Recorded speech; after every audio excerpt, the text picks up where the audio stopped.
এই শক্তিনগর অঞ্জনা পাড় নিবাসী, অঞ্জনা পাড়ে নদীর পাড়ে নিবাসী একজন মৎস্যজীবী দাদাকে পেয়ে গেছি। নাম দাদা একটু বলবেন? সুজিত হালদার। সুজিত হালদার।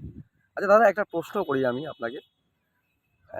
এই যে এই মুহূর্তে আমরা বসে রয়েছি অঞ্জনার পাড়ে, এখানে কিন্তু দেখুন একটা মুক্ত হাওয়া বয়ে যাচ্ছে। এখানে এসে বসে একটা কিন্তু অনাবিল শান্তি পাচ্ছি।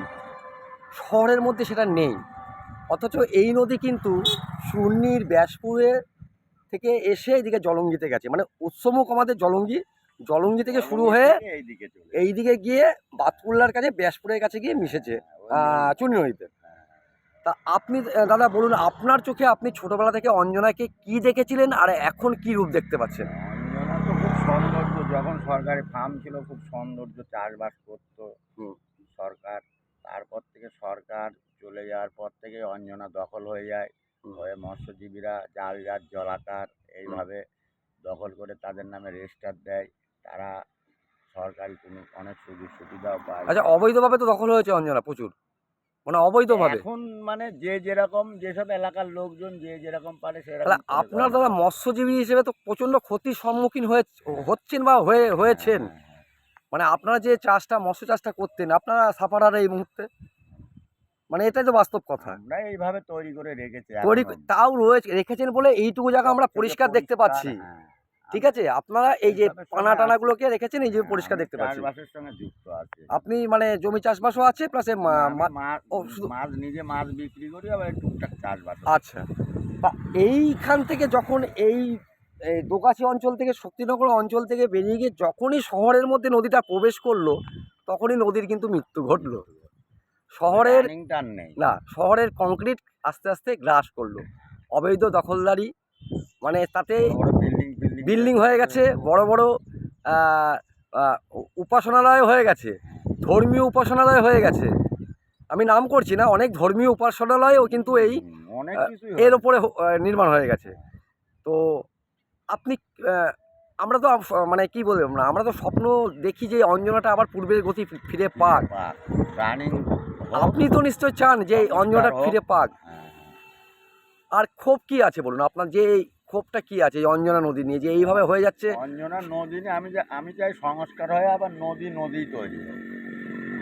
আচ্ছা, এই ছোটবেলার অঞ্জনা তো অনেক পার্থক্য ছিল। আপনি যখন ছোটবেলার অঞ্জনাটা দেখেছিলেন? তখন দেখেছি, এবং এখানে কৃষ্ণচন্দ্র রাজাদের গল্প শুনেছি, নদী দিয়ে চলাচল করেছেন।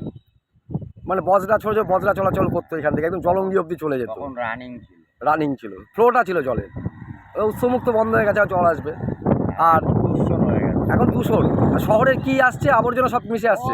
সারা কৃষ্ণনগর টোটাল নোংরা জলটা এখান থেকে, কৃষ্ণনগরের টোটাল নোংরা জলটা এই অঞ্জনার বুকে আসছে। ওষুধপালা দিয়ে কোনো রকম চকচকে করে চাষবাস করে। হ্যাঁ, জলটা এখানে পরিষ্কার দেখছি, আপনারা ওষুধপালা দেন দিয়ে করছেন। চুন, হ্যাঁ, মানে যা মানে আমি দেখেছি বাড়ির নোংরা আবর্জনাগুলো সব মানে শিক্ষিত মানুষ তারা ফেলছে।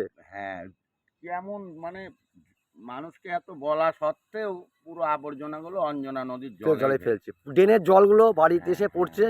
আর যত নোংরা সব অঞ্জনার জলে, সব অঞ্জলার জলে। তা দূষণ কেন হবে না? ওই জন্য এখন আমরা এই প্রকৃতি তো দেখেছি, আমরা টুকটাক চাষবাস করে খাচ্ছি জন্য দূষণ মুক্ত, মানে ওষুধপালা ব্যবহার করে চাষবাস করছে আর কি, মিষ্টি মাছ। তো এই আজ যদি এখনই যদি আমরা সচেতন না হই, তাহলে প্রকৃতি তো বদলা নেবে আমাদের থেকে, খারাপ হয়ে যাবে, বুঝে যাবে, আরো নষ্টের দিকে চলে যাবে। প্রকৃতিকে রিকভার করে নেয়। যখন ভয়ঙ্কর বন্যা হয়েছিল 2000 সালে, মনে আছে? সেই সময় কি হয়েছিল? এই রাস্তার উপর থেকে আমার জল চলছে।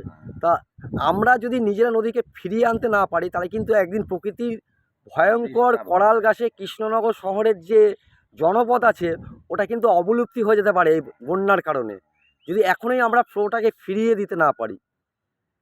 দেখছেন তো কি অবস্থা। আর শহরের মধ্যে যখন যান, তখন অঞ্জনাকে দেখে আপনার কেমন লাগে? অঞ্জনা নেই বলেই মনে হয়। কি তখন কি মানে কি মনের মধ্যে কি মনে হয়? গর্ত, মানে নোংরা খাল ড্রেনে পরিণত হয়ে গেছে। তাহলে আমি চাই এটা সংস্কার হয়ে এই দূষণ মুক্ত হোক। আচ্ছা, ধন্যবাদ দাদা, আপনি আপনার মূল্যবান বক্তব্য দিলেন। দাদার নাম কি বললেন? একজন মৎস্যজীবী, আমি মাছ চাষের সঙ্গে যুক্ত আছি। আচ্ছা, নামটা একবার বলবেন? সুদীপ হালদার, আমাদের প্রিয় সুজিত, আমাদের একজন মৎস্যজীবী দাদা। সে অঞ্জনার দুর্দশার কথা তুলে ধরলেন কি অবস্থায় অঞ্জনা আছে এই মানে নদীর তীরে, নদীর কথা, নদীর পাড়েই আমি এই মুহূর্তে বসে আছি। বসে এই মৎস্যজীবী দাদার সাথে এখানকার কথাগুলো শুনলাম। আমি এখানকারই বাসিন্দা, এখানেই আমার বাড়ি। আচ্ছা, ঠিক আছে, ধন্যবাদ দাদা এটা দিলে।